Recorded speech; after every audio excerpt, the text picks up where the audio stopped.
हनुमान यहाँ आ गया है, तो महाराज केसरी को सूचना भिजवा दी जाए ताकि वो भी वापस आ सके।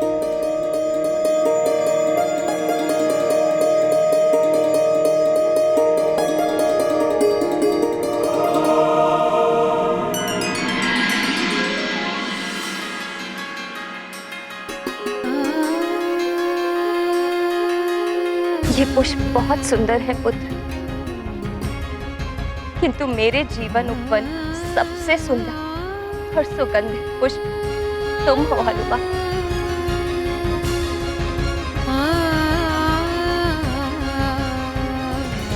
माँ, मैं आपके लिए और एक विशेष उपहार लाया हूँ जिससे आप प्रसन्न हो जाएंगी।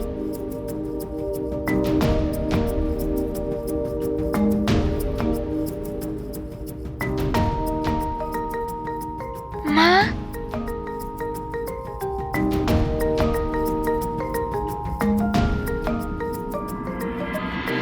माँ, ये मेरे प्रभु श्री राम के चरण चिन्ह हैं।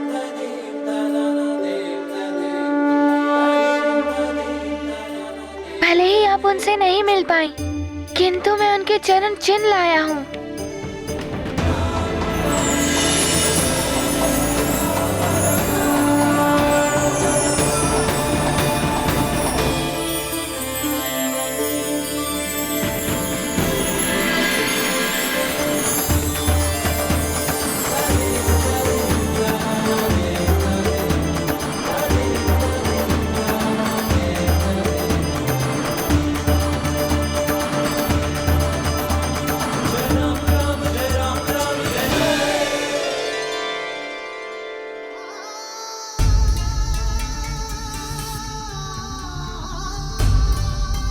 हनुमान, ये क्या कर रहे हो?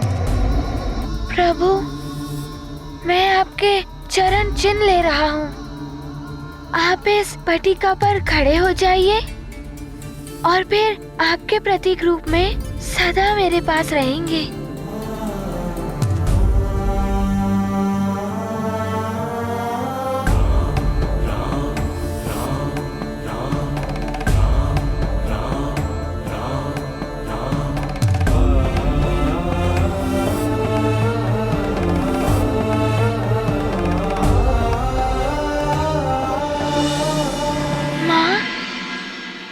पिताश्री कहाँ है?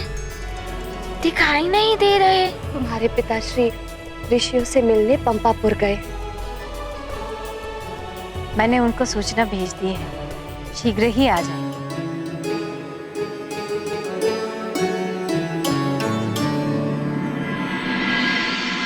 ये समय कठिन है, हमें एकता बनाए रखनी होगी, तभी हम एक मत होकर इस संकट से उभर पाएंगे। चंद्रदेव पर शनिदेव की दशा भी आरंभ होने वाली है और शनिदेव की दशा में चंद्रदेव के लिए अमृत की रक्षा करना कठिन होगा। हम सबको मिलकर शनिदेव से प्रार्थना करनी चाहिए कि वो चंद्रदेव पर अपनी दृष्टि का प्रभाव न डालें, जिससे चंद्रदेव विचलित ना हो और एकाग्रता के साथ अमृत की रक्षा कर सके। इसके लिए हमें एक मत और एकत्रित रहना ही होगा, किंतु शनिदेव किसी की सुनने वाले नहीं। उन्होंने तो समय आने पर महादेव पर भी अपनी दृष्टि डाल दी थी। इसीलिए शनिदेव के आगमन से पहले मैं आप सबसे विमर्श कर रहा हूं। हम सबको एक मत होकर शनिदेव को समझाना होगा। आप सत्य कह रहे हैं देवराज।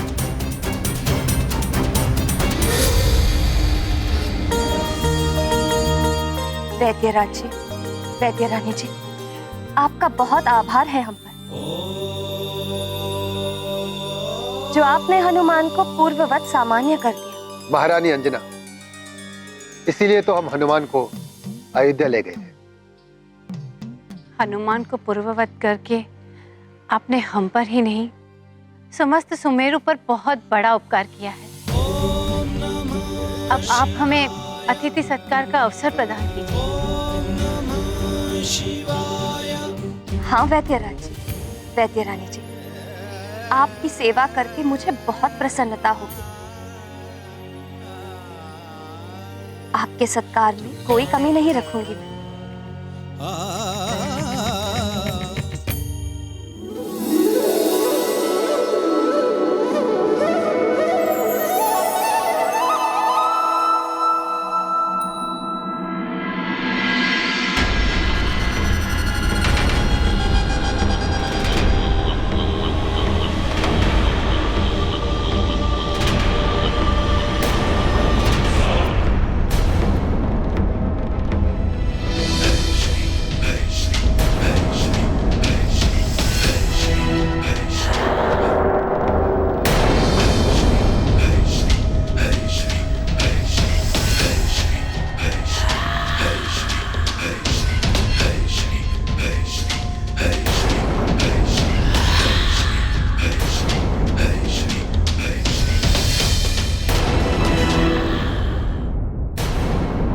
कहिए देवराज, आपने ये सभा क्यों बुलाई है?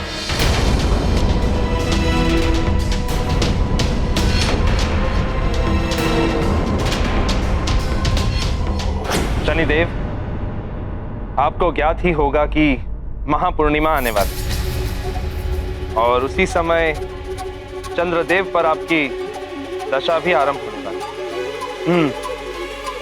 ये तो मुझे भी ज्ञात। सत्य, आप तो त्रिकालदर्शी हैं। पुत्र, आप तो न्याय के देवता हैं। शनिदेव तो सर्वश्रेष्ठ हैं। आप सब क्या चाहते हैं हमसे? शनिदेव, हम सब आपसे विनती करते हैं कि आप अपनी दृष्टि चंद्रदेव पर ना डालें, जिससे वो अपने पद से विचलित ना हो और अमृत की रक्षा भी हो सके। क्योंकि महापूर्णिमा की रात अमृत में उफान आने वाला है और अमृत की रक्षा का दायित्व चंद्रदेव के पास है। हाँ शनिदेव, इस संकट के समय हमें आपके सहयोग की अपेक्षा है। उचित है।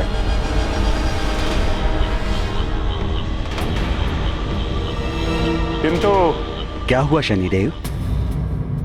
आपके मन में कुछ है तो कहिए। मैं ये कहना चाहता हूं कि स्वयं चंद्रदेव यहां अनुपस्थित हैं।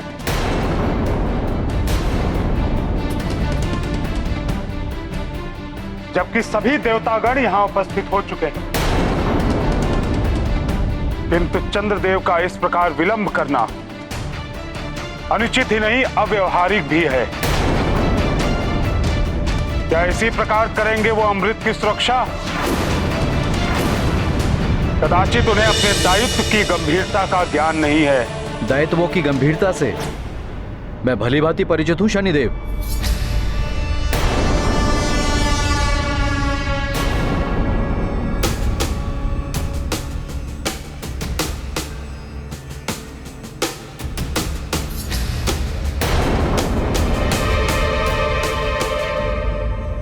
प्रणाम देव राजेंद्र।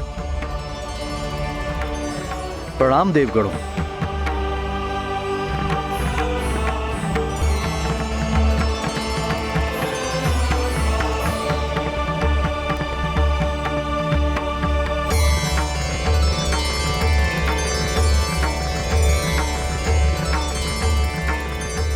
शनिदेव, मेरे दायित्वों पर प्रश्न ना ही उठाएं तो ही उचित होगा।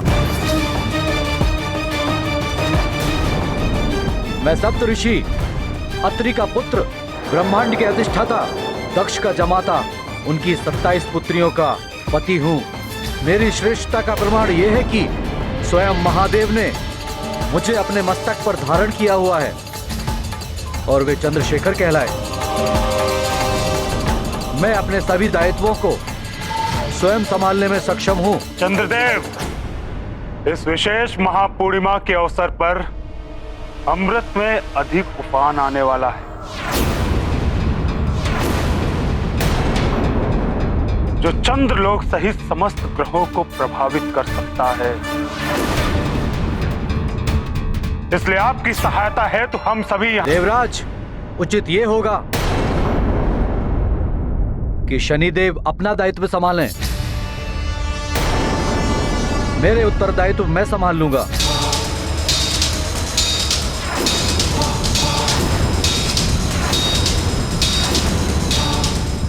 जिससे स्वयं की चिंता ना हो, उसके लिए चिंतित होना व्यर्थ है।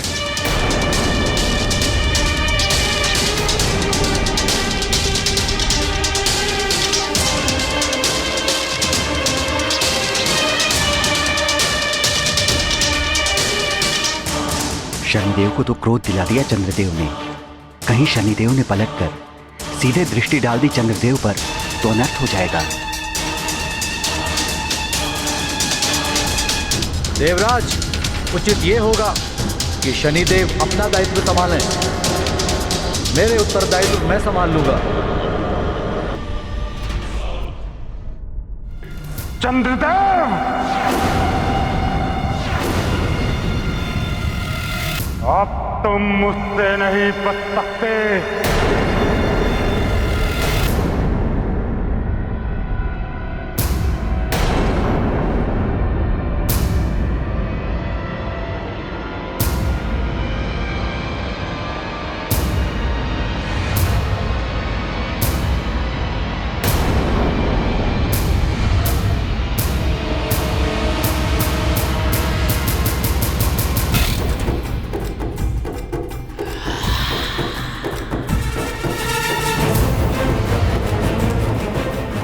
मेरी दृष्टि के प्रभाव से कोई नहीं बचा सकता है चंद्रदेव को। जिस चीज का भय था वही हो रहा है।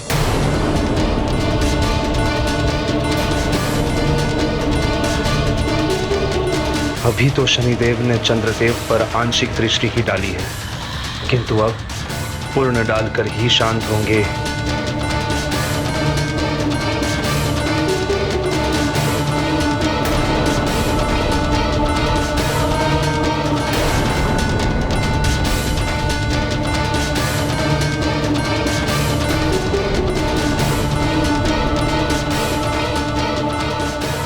सूर्यपुत्र शनि के क्रोध से तो सभी परिचित हैं। न जाने चंद्रदेव की मति कैसे भ्रमित हो गई। अब क्या होगा चंद्रलोक का, और क्या होगा वहां रखे हुए अमृत का।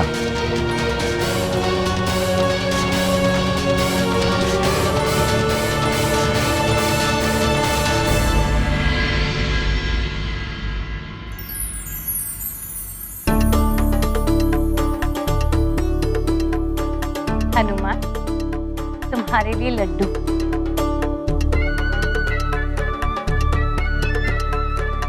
अरे वाह, माँ के हाथ के बनाए लड्डू। और ये तुम्हारी प्रिय कबरी गाय का दूध।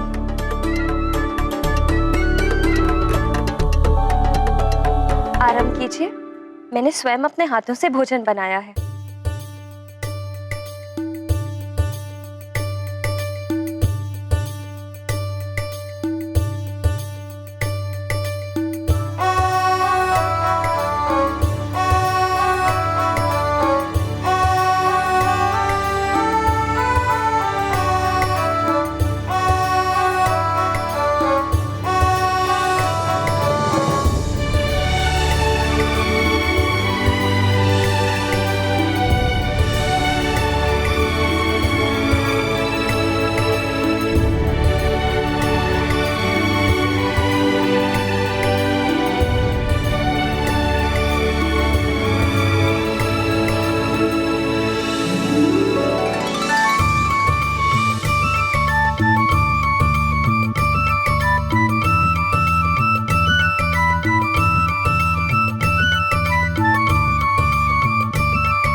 चंद्रदेव, आज देव सभा में आपने मुझे अपमानित किया, और वो भी अकारण ही।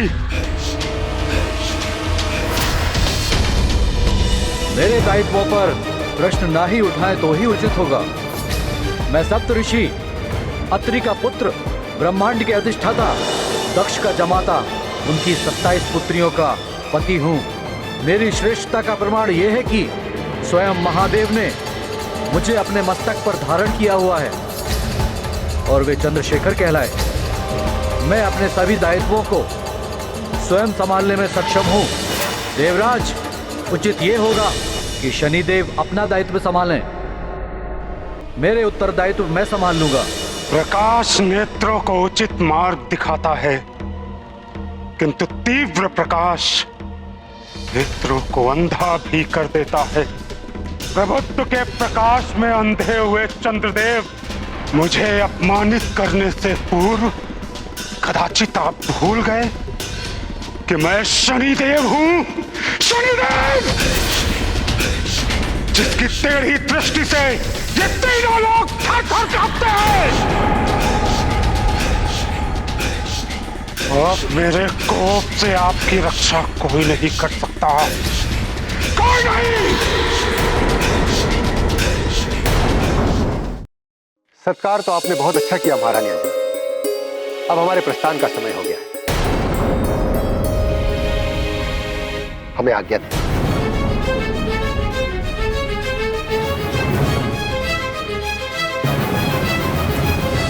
वैद्यराज जी, आप मेरे हनुमान को यहाँ लेकर आए, हमसे मिलवाए, मेरे शोक संतप्त हृदय को सुख पहुंचाए। आपका बहुत बहुत आभार।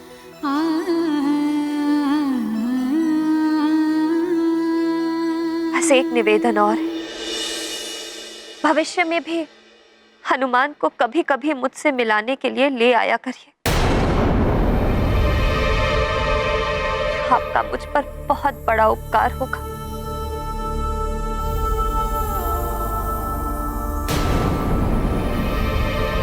माँ, ये आप क्या कह रही हैं? क्या अब भी मुझे वैद्यराज जी के साथ जाना होगा?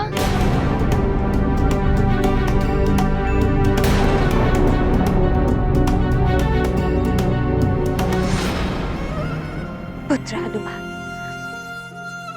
मैंने तुम्हारा दान किया है वैद्यराज जी को, और अब जीवन भर मुझे इसका पालन करना होगा। इसीलिए तुम्हें वैद्यराज जी के साथ सुमेरु से जाना होगा।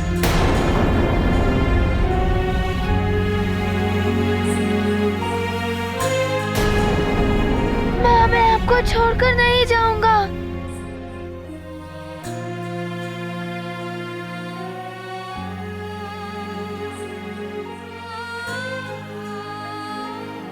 ऐसा नहीं कहते पुत्र, दिया हुआ वचन और दान कभी वापस नहीं लिया जा सकता।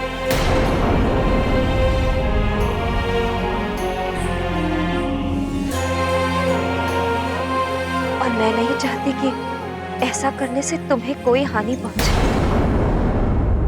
माँ,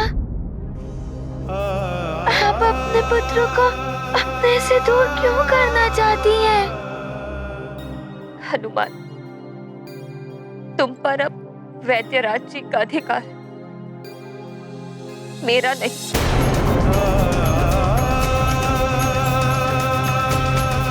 मैं चाहकर भी तुम्हें नहीं रोक सकती। माँ, आप अपने से मुझे विलग कैसे कर सकती हैं?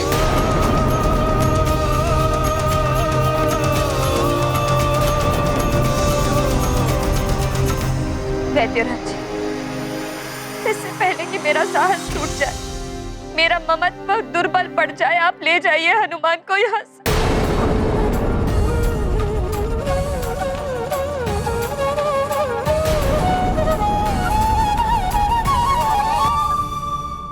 देवी अंजना, हमारे जाने से पूर्व आप भली भांति देखकर बताइए, आप संतुष्ट तो हैं? आपने जो मुझसे कहा था, क्या उसके अनुसार आपका पुत्र अब पूर्णतः सामान्य हो गया है ना? हाँ वैद्यराज जी,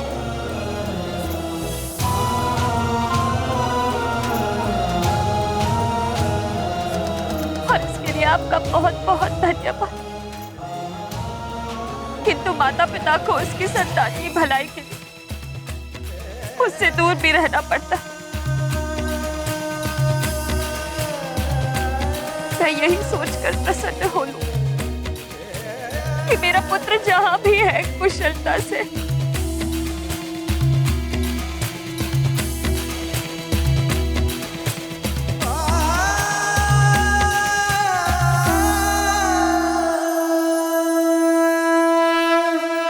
भोले बाबा,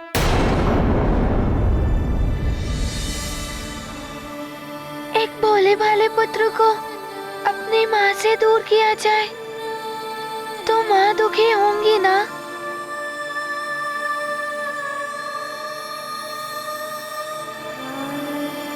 वैद्यराज जी, आप ही सोचिए, एक माँ को दुखी देखकर उनका पुत्र उनसे दूर कैसे जा सकता है?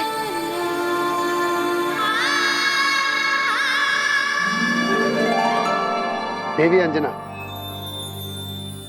समय हमारे जाने का हुआ है, हनुमान के जाने का नहीं।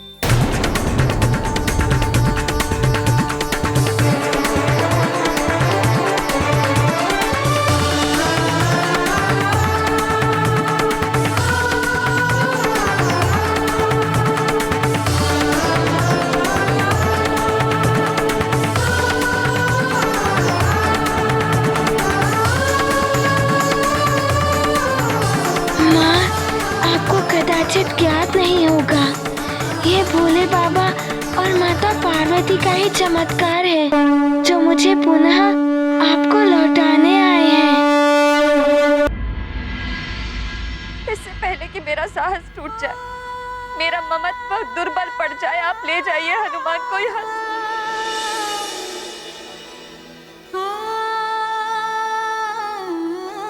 देवी अंजना, समय हमारे जाने का हुआ है, हनुमान के जाने का नहीं।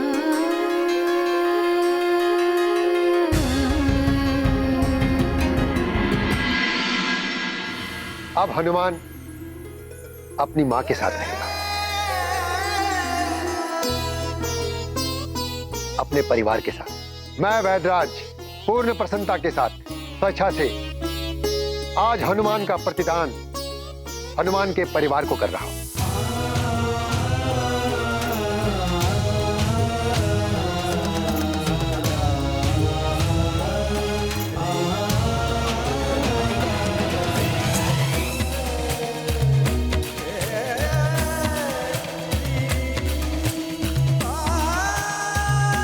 दान हो, क्रय हो या शुल्क, मां से उसकी संतान को कोई भी विलग नहीं कर सकता।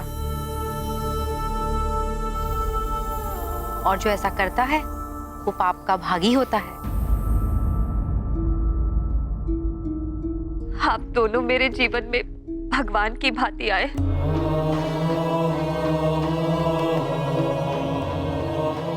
मेरे हनुमान की मनोदशा भी ठीक कर दी।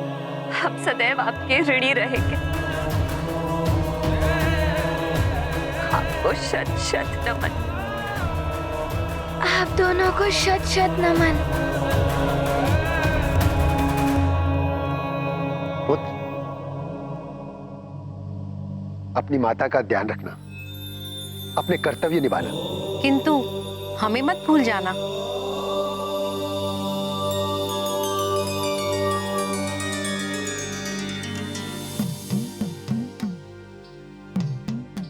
प्रणाम वैद्यराज जी।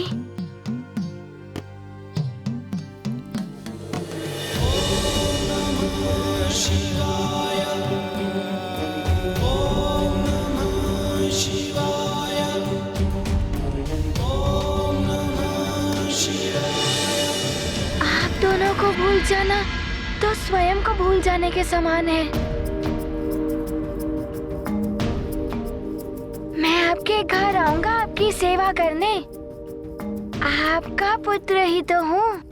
आयुष्मान भव, कीर्तिमान भव।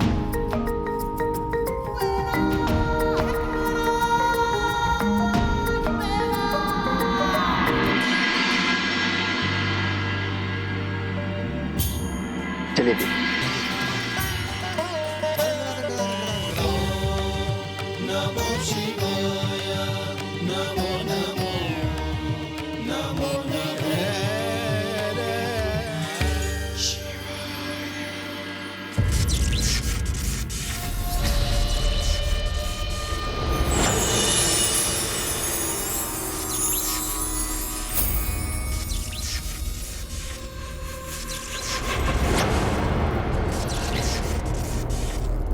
शनिदेव, भयभीत होते होंगे सब आपसे, किंतु मैं चंद्रदेव हूँ। अमृत का संरक्षक मुझे यूं ही नहीं बना दिया गया। रक्षक, अमृत की सुरक्षा एवं तुम रक्षकों की सजगता में कोई कमी तो नहीं है? कदापि नहीं चंद्रदेव। आपकी अनुमति के बिना अमृत तो क्या, कोई इस कक्ष तक भी नहीं पहुंच सकता।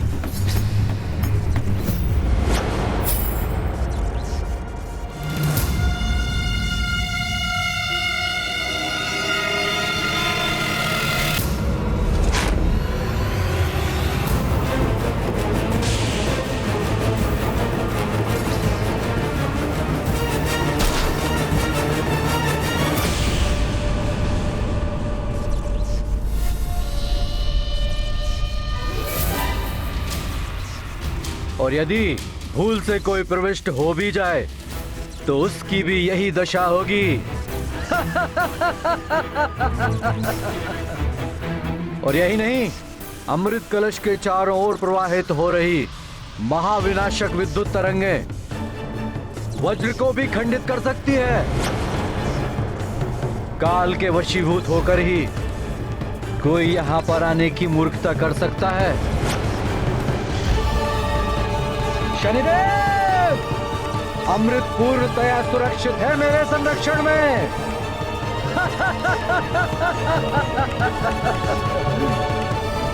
स्वामी, आप यहाँ, और मैं आपको कहाँ ढूंढ रही थी। इस प्रकार तो आप इस कक्ष में कभी नहीं आते। हम कहीं भी कभी भी आ जा सकते हैं। किंतु स्वामी, इस पवित्र स्थल पर आपको इस प्रकार नहीं आना चाहिए था। रोहिणी देवी, कृपया अब आप मुझे ज्ञान मत दीजिए।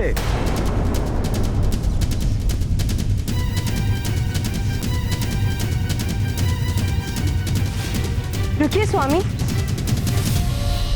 स्वामी, पिताश्री ने अभिमंत्रित की हुई रत्न जड़ित अंगूठी आपके लिए भेजी है। यह आपको समस्त बुरे प्रभावों से रक्षित करेगी। भविष्य में आपकी ग्रह दशा पर पड़ने वाले शनिदेव के बुरे प्रभाव को भी ये नष्ट करेगी।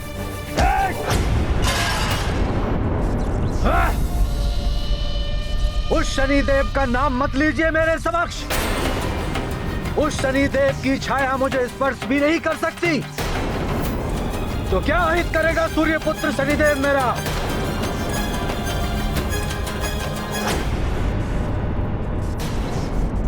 अब आप भी मुझे ज्ञान देने चली आई चित्रा।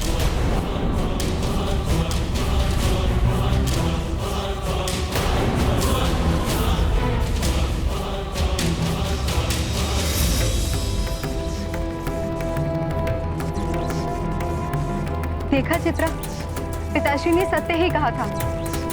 इन पर शनिदेव का प्रभाव है।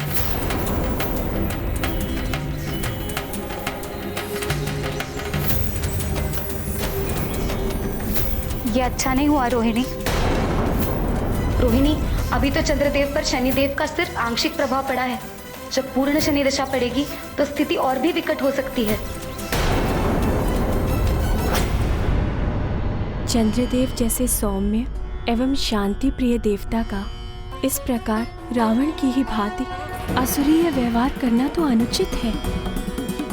उन्होंने अपने ससुर महाराज दक्ष द्वारा भेजी गई अंगूठी का भी अपमान कर दिया।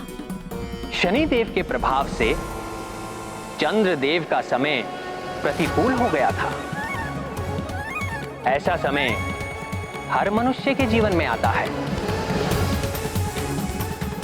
ऐसे प्रतिकूल समय में मनुष्य को विचलित हुए बिना अपने मन मस्तिष्क को शांत रखकर समस्या का समाधान ढूंढना चाहिए।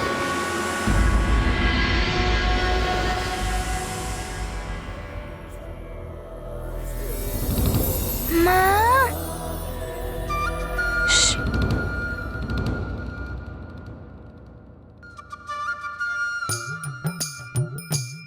हनुमान, भूख लगी है?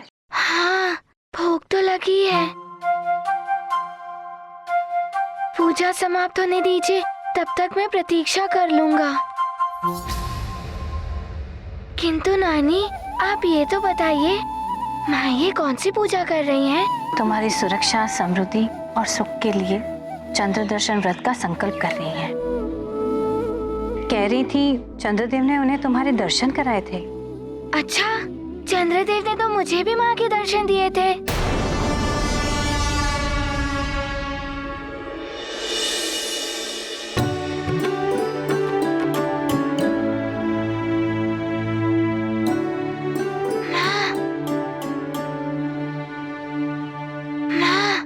चंद्रदेव ने आपके मुझे भी दर्शन करवाए थे,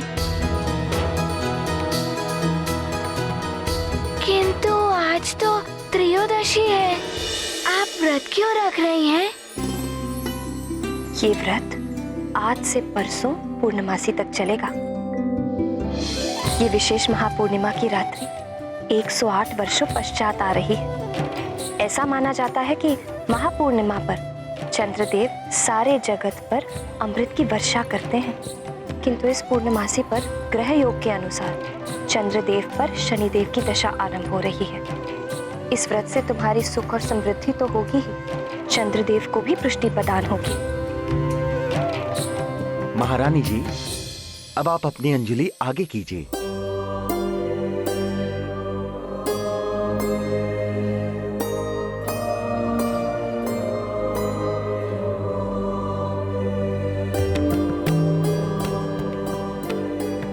अब आप चंद्र दर्शन व्रत का संकल्प लीजिए।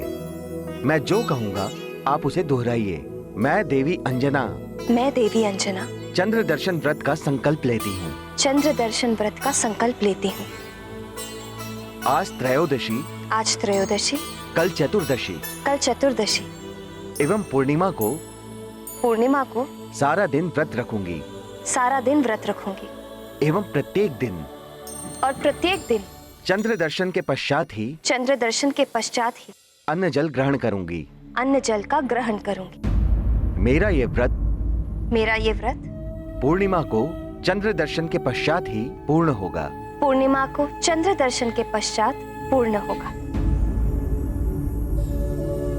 ओम चम चंद्राय नमः।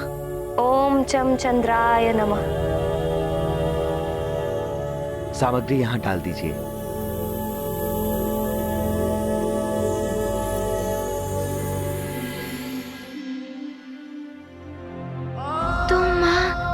दिन ना ही कुछ खाएंगी, ना ही जल पिएंगी। महारानी जी, आपकी संकल्प पूजा विधि संपन्न हो गई है।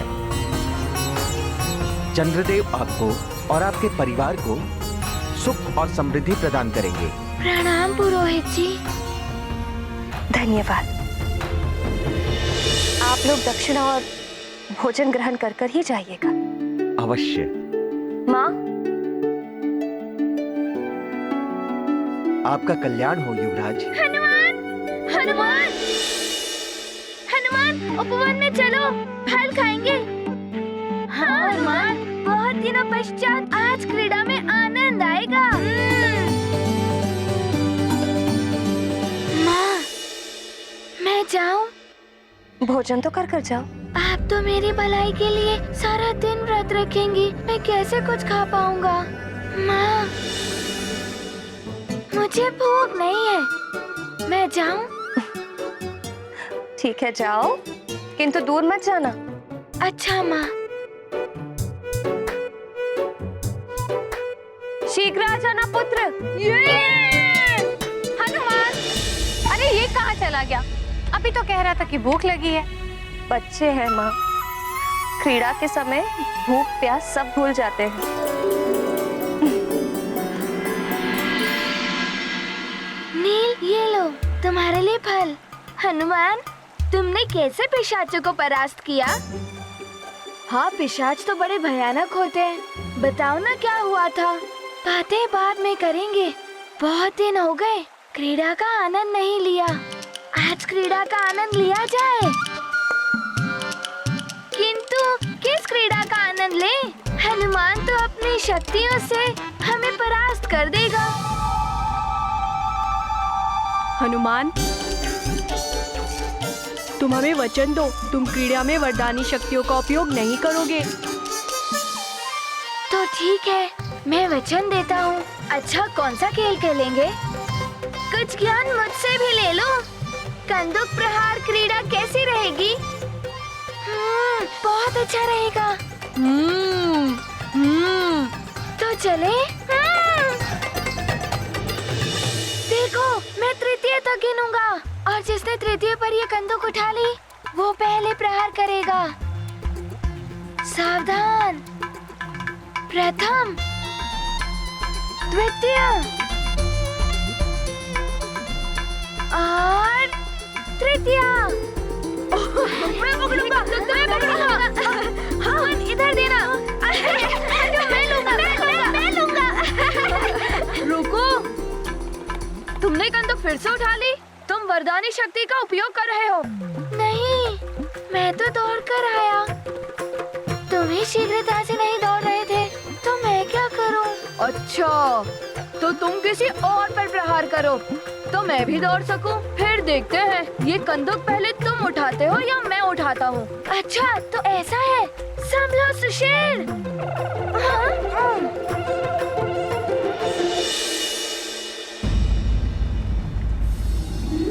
प्रणाम महाराज। पिताश्री। हनुमान पिताश्री। पुत्र। पिताश्री। पिताश्री। पुत्र हनुमान।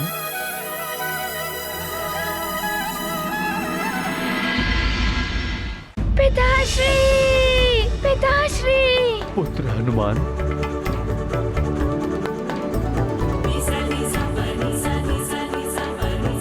पुत्र हनुमान।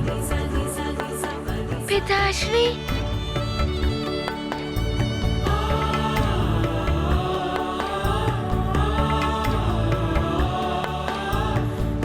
पिताश्री, वैद्यराज जी स्वयं मुझे यहाँ ले आए। हाँ पुत्र, ये तो बड़ा उपकार है वैद्यराज जी का, जो उन्होंने मेरा पुत्र और सुमेरु का राजकुमार लौटा दिया।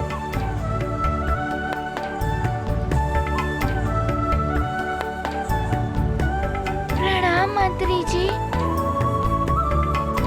आप सबको भी प्रणाम। प्रणाम युवराज। प्रणाम माँ। प्रणाम महारानी जी। अंजना, क्या तुम्हें ज्ञात नहीं? ज्योतिष आचार्य जी ने गणना करते ही बता दिया था कि आपको आपका पुत्र राजभवन में ही मिलेगा। अतः मैं सीधा राजभवन चला आया।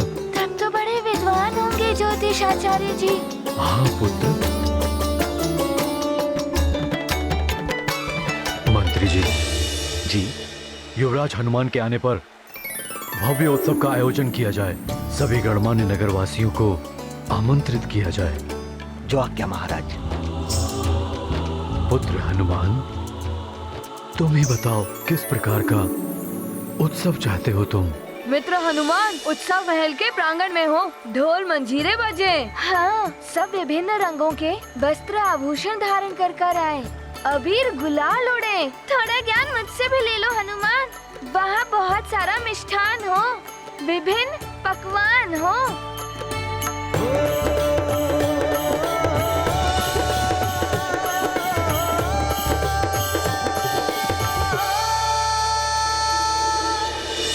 बैठिए, मैं आपको भोजन परोसता हूँ। प्रजा की सेवा करना राजा का प्रथम कर्तव्य है। मुझे भी तो आप सबकी सेवा करने का सौभाग्य मिलना चाहिए। पिताश्री, प्रजा के आनंद से ही राजा का आनंद जुड़ा हुआ होता है। पिताश्री, हनुमान की इच्छा है कि उत्सव ऐसा हो कि नगर में सारे घरों में प्रसन्नता भर दे। प्रत्येक गृह में उत्सव हो। माँ का व्रत भी है और माँ का व्रत तभी पूर्ण होगा जब सारी प्रजा सुखी होगी। हनुमान, प्रजा के प्रति तुम्हारा ये प्रेम देखकर मुझे अति प्रसन्नता हुई। तुम जैसा कहोगे वैसे ही उत्सव का आयोजन होगा। बताओ पुत्र, क्या इच्छा है तुम्हारी? पिताश्री, सबका अर्थ ये नहीं कि एक दिवस के लिए सब आए। अच्छा भोजन किया, कुछ मनोरंजन हुआ और हो गया उत्सव। सच्चा उत्सव तो तब होगा जब आप प्रजा के लिए अन्न के भंडार खुलवा दें, उन्हें वस्त्र आभूषण आदि वितरित करें। पिताश्री, प्रजा की प्रसन्नता ही सबसे बड़ा उत्सव होगा। पुत्र, मैं एक नया हनुमान देख रही हूँ। तुम्हारी शिक्षा एवं तुम्हारी यात्रा ने तुम्हारे विचारों को परिपक्व बना दिया है। मुझे गर्व है तुम पर। तुम सत्य कह रही हो अंजना। मुझे हनुमान के अंदर एक ऐसा भावी राजा दिखाई दे रहा है जिसके राज्य में प्रजा सदैव सुखी रहेगी।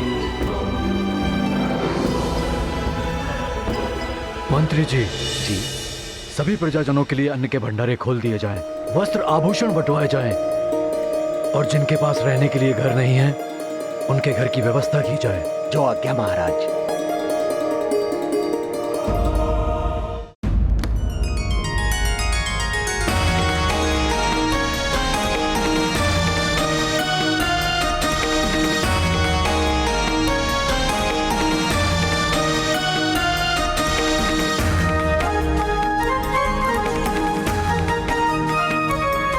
अनुचरों, ये अन्न वस्त्र आदि सुमेरु नगर के हर घर में वितरित किया जाए। जो निर्धन है या जिन्हें इसकी आवश्यकता है, हर घर में आनंद उत्सव होना चाहिए।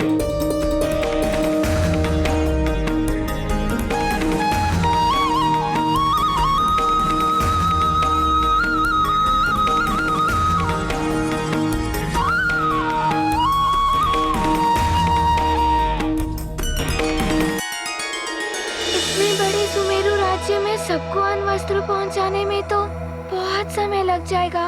मंत्री जी, मैं भी इस कार्य में सहायता करूंगा। आप युवराज?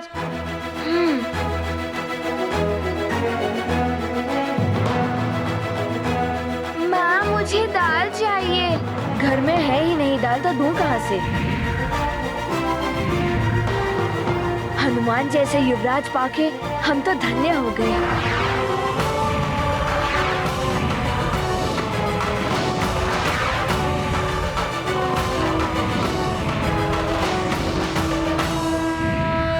मारुति करते सबकी सहाय, मन में भरे महाकरुणाय। अपनी प्रजा का रखते मान, महाकृपालु वीर हनुमान। सबको मिले द्रव्य और धन, हर्षित रहे सकल प्रजाजन। सुख दे दाता सुख के धाम, जय जय हनुमत बल के धाम। ये गाथा महाबली हनुमत की, रुचिकर लीला राम भगत की। जय जय जय रघुनंदन राम, जय जय जय महाबली हनुमान।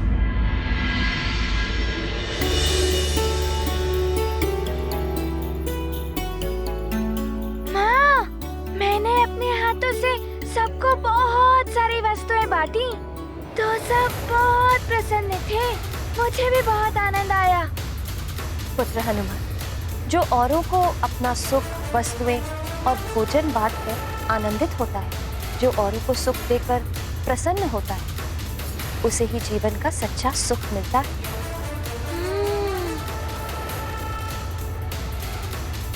मेरे उधर अधिक उछल कूद मत करो।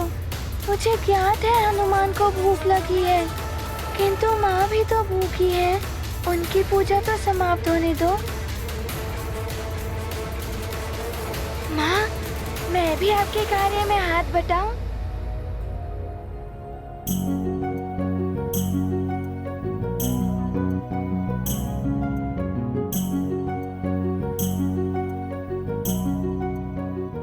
माँ, वो आपको आपका व्रत कब पूरा होगा? बस चंद्रदेव के दर्शन हो जाए और व्रत पूर्ण। माँ, मैं अभी देखकर आता हूँ चंद्रदेव उदित हुए या नहीं।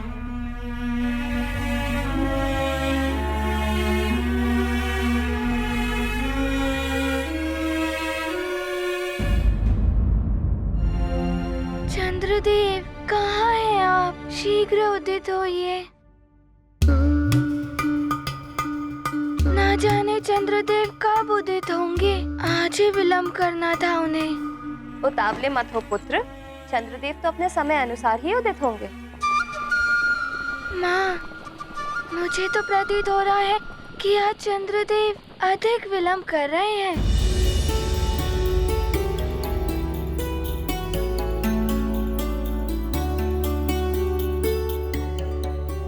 अच्छा, हाथ मुंह धो लो और थोड़ा भोजन कर लो। नहीं माँ, मुझे भी पूजा देखनी है और मैं स्वयं अपने हाथों से आपको जल पिलाऊंगा और लड्डू भी खिलाऊंगा, फिर मैं खाऊंगा। अंजना, पूजा की थाल सज्जित कर लो। चंद्रदेव कभी भी उदित हो सकते हैं। उचित है माँ। बस अब चंद्रदेव निकलेंगे, माँ की पूजा पूर्ण हो जाएगी, फिर हनुमान माँ के साथ ही भोजन करेगा।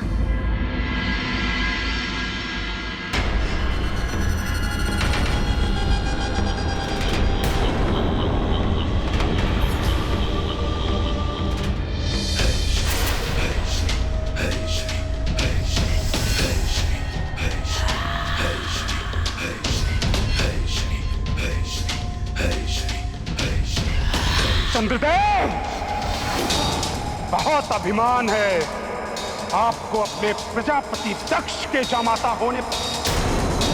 घमंड है महादेव के शीश पर विराजमान होने का।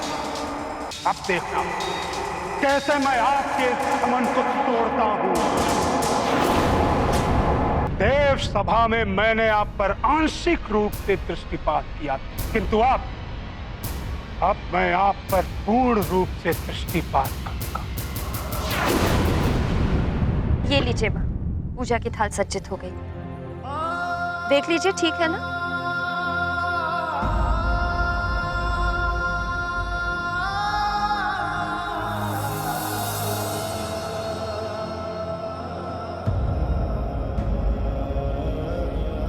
चंद्रदेव तो अभी तक नहीं दिखाई दे रहे हैं। शीघ्र दर्शन दीजिए चंद्रदेव, कब तक मेरी माँ भूखी रहेंगी? चंद्रदेव, आज आपको ज्ञात हो जाएगा कि शनि की दृष्टि क्या होती है और दुर्दशा क्या होती है। सावधान चंद्रदेव, मैं आ रहा हूँ, आ रहा हूँ, आ रहा हूँ।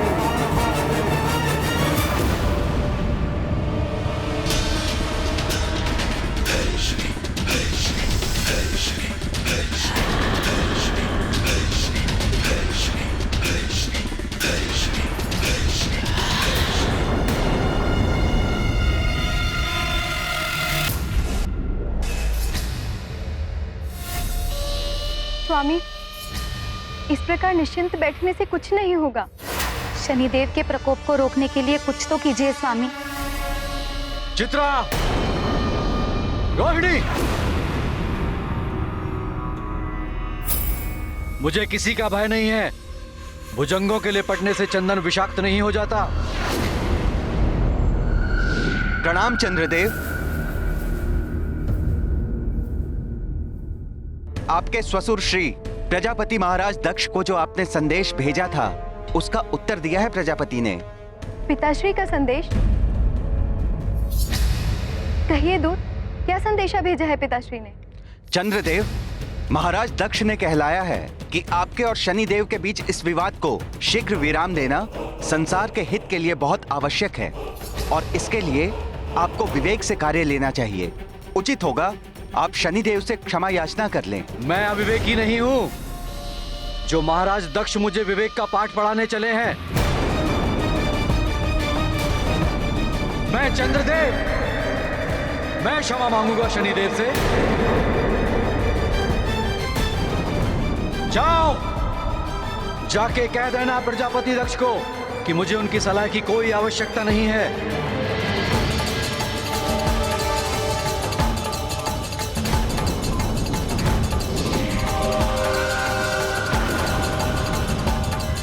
स्वामी, शांति को धारण कीजिए। आपकी शीतलता ही संसार की समस्त औषधियों की ऊर्जा है। आप अपने मन को शीतल रखिए स्वामी। हाँ देव, महापूर्णिमा के दिन अमृत के उफान को नियंत्रित करने के लिए आपकी यही शीतलता आवश्यक है। अंजना, चंद्रदेव की शीतलता में वृद्धि करने के लिए पूजन करते समय रजत कलश से चंद्रदेव को रजत अर्घ से अर्घ देना चाहिए।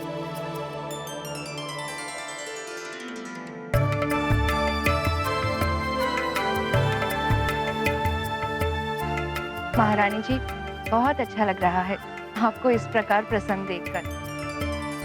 हनुमान के आने से आप ही नहीं बल्कि सारा राजभवन ही खिल उठा है।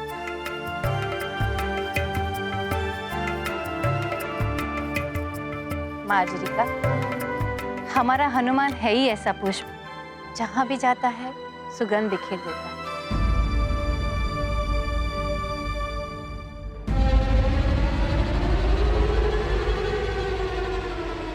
माँ, चंद्रदेव ने तो अभी तक दर्शन नहीं दिए, ना जाने कब उदित होंगे।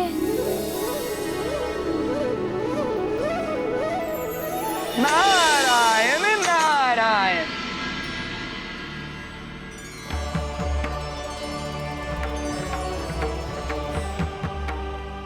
प्रणाम देवर्षि।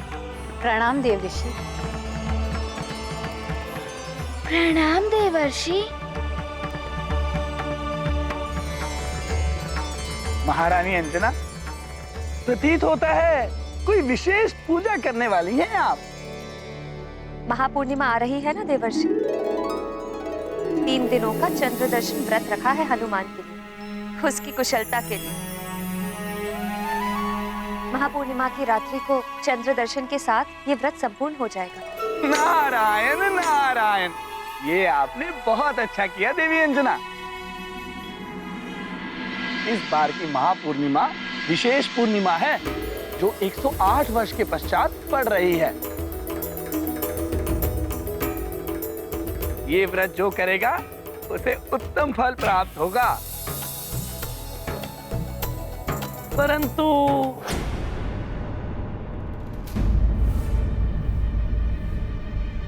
देवर्षि, आप बोलते बोलते रुक क्यों गए?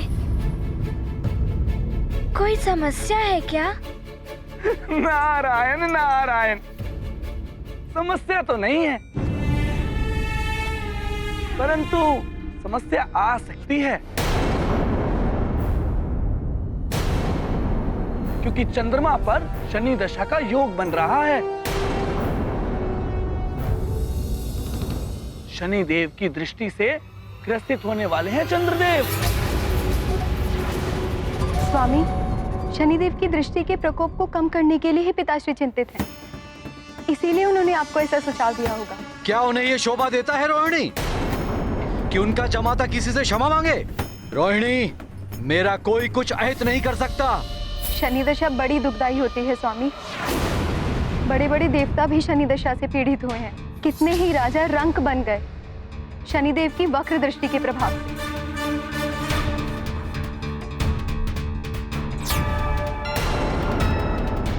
स्वामी, ब्रह्मांड के अधिष्ठाता हमारे पिताश्री प्रजापति दक्ष जब ऐसा कह रहे हैं तो कुछ संकट की बात होगी ही ना।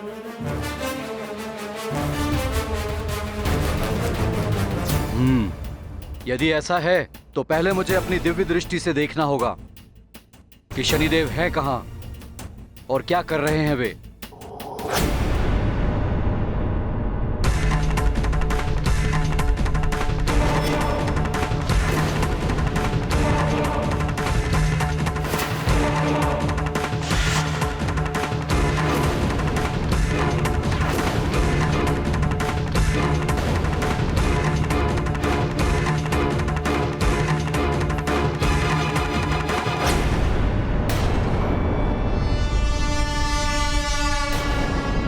शनिदेव तो इसी ओर आ रहे हैं। अब क्या होगा? पिताश्री ने बताया था कि शनि दशा के दुष्प्रभाव से राजपाट तो क्या परिवार तक छिन जाते हैं। मैं कोई साधारण राजा या देवता नहीं हूँ रोहिणी, चंद्रदेव हूँ मैं। अमृत का रक्षक, अमृत का रक्षक, अमृत का रक्षक। देवर्षि, चंद्रदेव और शनिदेव देवता ही है ना? गृह मंडल के सदस्य हैं। क्यों वो आपस में संकट बनेंगे एक दूसरे के लिए? नारायण नारायण। शनि देव न्याय के देवता हैं। मनुष्य को उसके अच्छे बुरे कर्मों के अनुसार फल प्रदान करते हैं और शनि देव की दृष्टि का प्रभाव सब पर समान रूप से पड़ता है, चाहे वो मानव हो, दानव हो, देव हो या फिर स्वयं त्रिदेव। त्रिदेवता भी? ये आप क्या कह रहे हैं देवर्षि? शनि देव की दृष्टि से तो स्वयं महादेव भी बच नहीं सके थे। भोले बाबा, किंतु ऐसा क्या हो गया था देवर्षि? बताइए ना। हनुमान हनुमान हनुमान हनुमान। प्रणाम देवर्षि। अच्छा हुआ तुम सब भी उचित समय पे आ गए। आओ बैठो।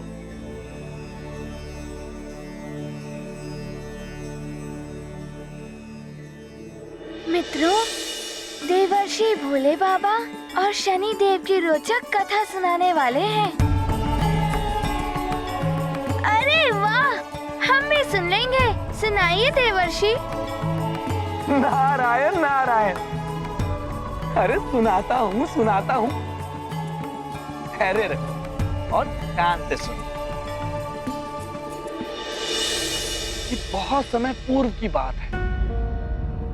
एक बार मुझे स्वयं शनिदेव ने बताया था कि उनकी शनि दशा देवादिदेव महादेव पर पड़ने वाली है, जो 6 प्रहर तक रहेगी और अगले दिन नियत समय पर आरंभ होने वाली है। मैं तो भयभीत हो उठा कि महादेव पर शनि दशा का प्रभाव पड़ गया तो बड़ा अनर्थ हो जाएगा। मैं भागा भागा महादेव के पास जा पहुंचा।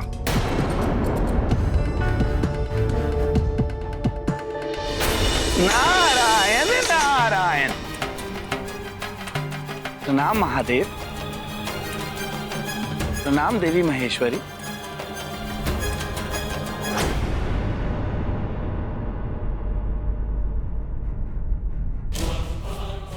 महादेव, अनर्थ होने वाला है। आप पर संकट है प्रभु।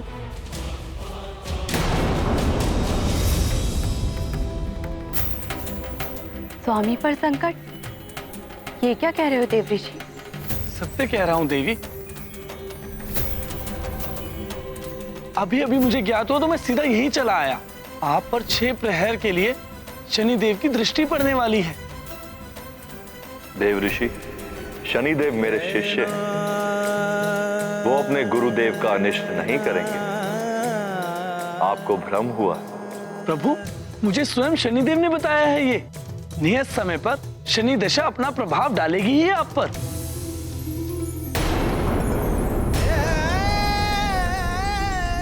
देव ऋषि, शनिदेव मुझ पर दृष्टि तभी डाल सकेंगे जब उनकी दृष्टि मुझे ढूंढ पाएगी। अर्थात अज्ञातवास?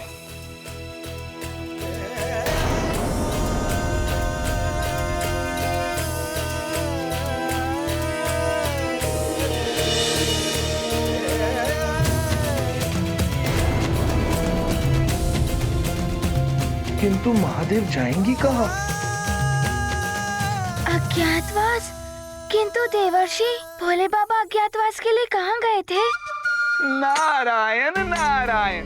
नियत समय से पूर्व ही बिना किसी को बताए अंतर ध्यान हो गए और फिर सीधा जा पहुंचे एक घने वन में।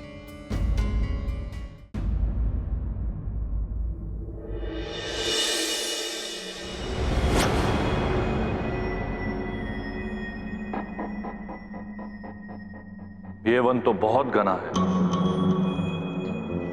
किंतु शनिदेव की दृष्टि यहां पर भी मुझ पर पड़ सकती है। मुझे कुछ और उपाय करना होगा।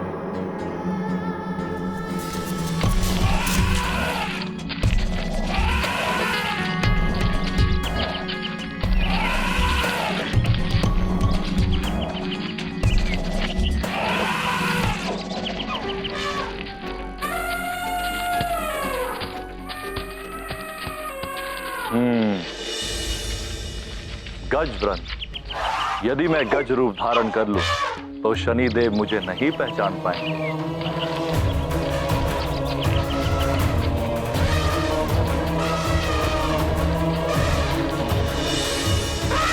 ये क्या, महादेव को गजरूप धारण करना पड़ा?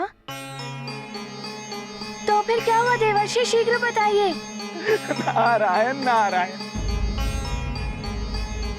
इधर तुम्हारे भोले बाबा ने घने वन में जाकर गज रूप धारण कर लिया, उधर शनिदेव कैलाश धाम पहुंच गए।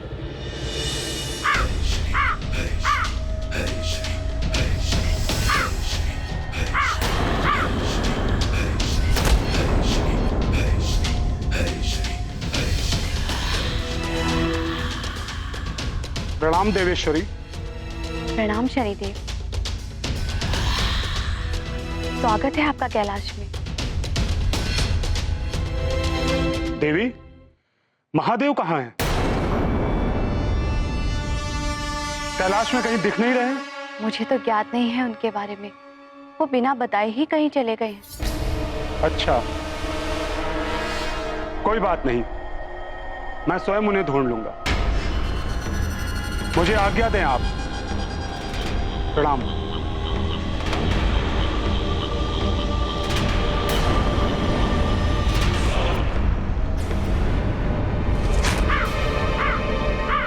कहीं शनिदेव ढूंढ न ले स्वामी को, ना जाने अब क्या होगा। अच्छा, तो माता पार्वती को भी ज्ञात नहीं था कि भोले बाबा ने गजरूप धारण कर लिया। किंतु गजरूप धारण करने के पश्चात क्या किया था महादेव ने? गज रूप धारण करके महादेव गज वृंद में सम्मिलित हो गए, किंतु कुछ समय के पश्चात उन्हें क्षुधा सताने लगी।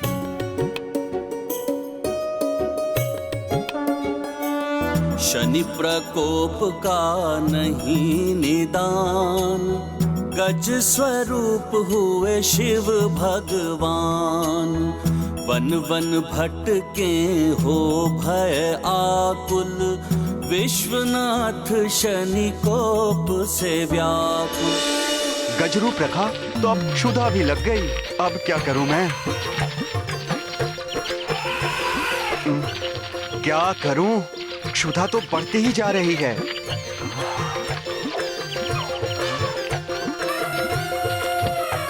ये भी कोई वन है? यहाँ तो फल वाला कोई वृक्ष ही नहीं है। क्षुधा का क्या करूं?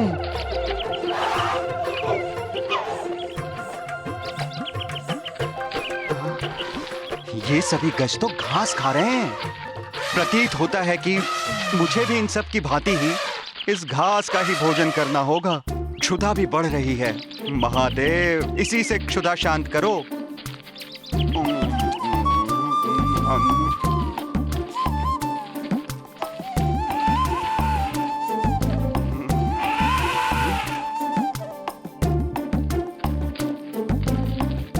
शनि देव की दृष्टि से बचने के लिए तो घास खाना भी स्वीकार है मुझे। वाह रे शनि देव, अपने गुरु को भी विवश कर दिया घास खाने को। अरे अरे, भोले बाबा को घास भी खानी पड़ गई। अब तो रुकना कठिन है देवर्षि, शीघ्र बताइए क्या हुआ। क्या शनिदेव भोले बाबा को ढूंढ पाए? नारायण नारायण, बताता हूँ, सुनो। उन्हें तो भय सता रहा था कि कहीं शनिदेव वहां आ गए और उन्हें इस रूप में भी पहचान लिया तो क्या होगा। नारायण नारायण।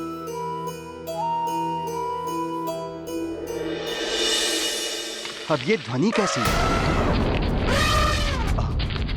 ये ध्वनि तो इसी ओर आ रही है, कहीं शनिदेव तो नहीं?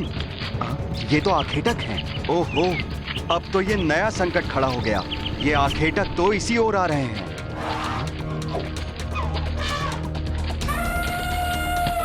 अरे गजशावक, कुछ अत्यधिक ही आकर्षक है ये। पकड़ो इस शावक को, ये भागने ना पाए। पीछा करो उसका। इनका लक्ष्य तो मैं ही हूं। अरे भागो महादेव भागो, कहीं ये तुम्हें बंदी ना बना ले। अरे तीव्र भागो, और तीव्र महादेव, और तीव्र। अरे भागो महादेव। तू कितना भी तीव्र भाग ले गजशावक, किंतु आज हम तुझे छोड़ेंगे नहीं। पकड़ो इसे।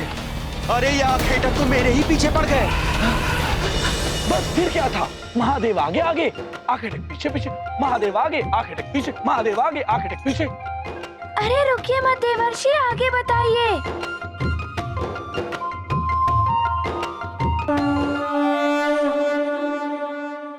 राम भक्त महाबली हनुमान को जानना हो तो चैनल को सब्सक्राइब करें और बेल आइकॉन दबाना न भूलें।